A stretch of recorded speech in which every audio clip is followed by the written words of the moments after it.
Buenas tardes, somos del Hospital Udaondo. Vamos a presentar un trabajo titulado Linfomas gástricos, nuestra experiencia. Los linfomas extranodales primarios corresponden a los linfomas que se presentan en cualquier órgano o tejido fuera de los órganos de los nódulos linfáticos o el vaso.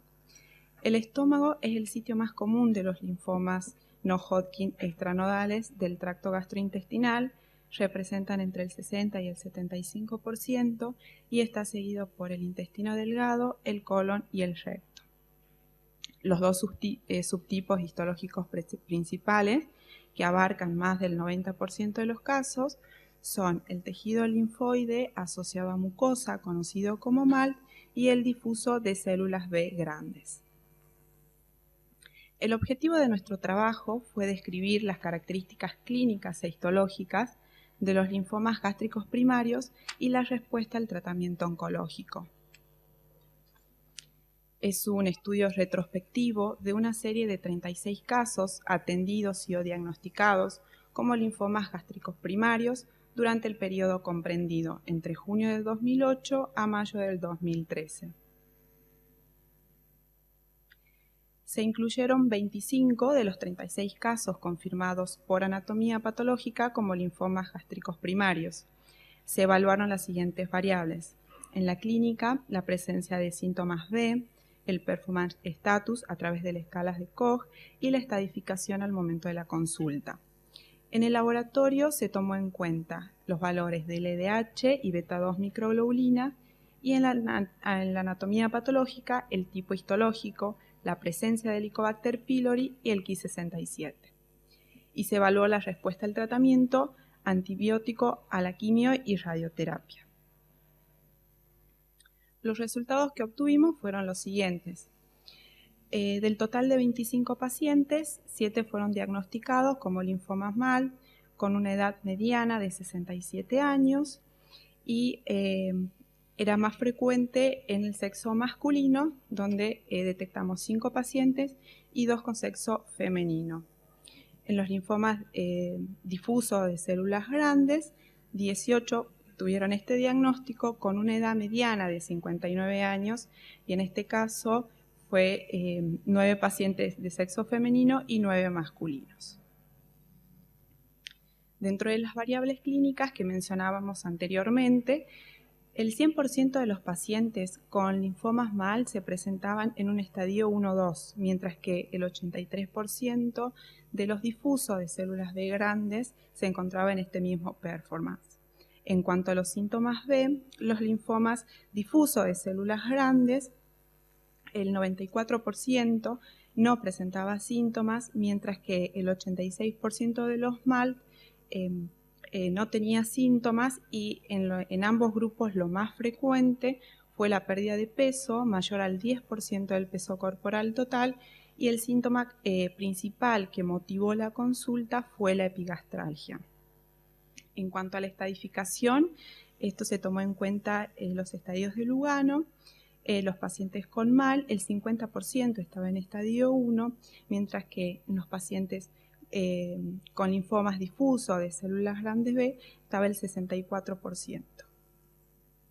En cuanto a las variables de laboratorio, la LDH fue normal en la mayoría de los pacientes en ambos grupos, mientras que la beta-2 microglobulina, el 100% de los pacientes con MALT estaba normal, mientras que el 58% de los difusos de células grandes estaba aumentada.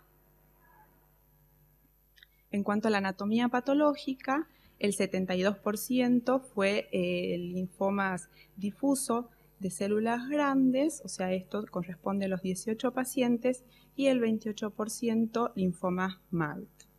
En cuanto a la presencia de Helicobacter pylori, el 74% de los pacientes con linfomas MALT tenían Helicobacter pylori positivo, mientras que el 64% de los linfomas células grandes, Helicobacter era negativo.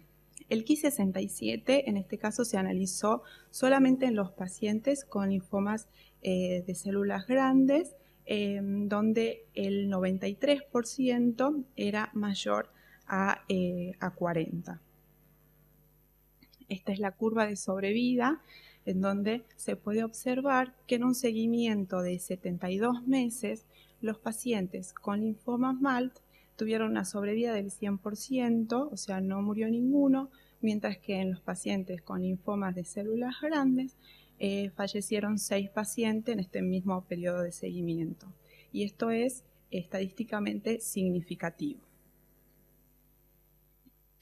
Para resumir, el 72% de los linfomas gástricos primarios son difusos de células B grandes. El tiempo de seguimiento promedio de los difusos de células grandes fue de 24 meses, una mortalidad del 33%, o sea que fallecieron 6 de 18 pacientes. Los linfomas MAL tienen un 100% de sobrevida con un seguimiento promedio de 52 meses.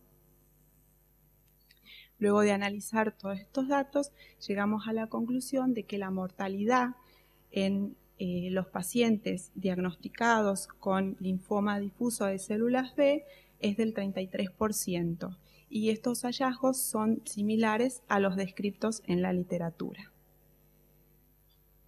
Muchas gracias. ¿Alguna pregunta en la sala?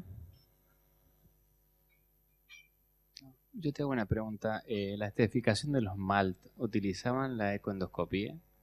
No. Para la estadificación no Era usamos. TAC.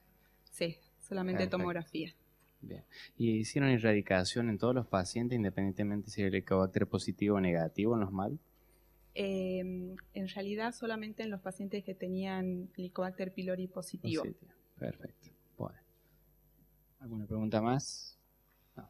Bueno, muchas gracias, doctora. Gracias. Bueno, damos por concluida la sesión. Muchas gracias a todos.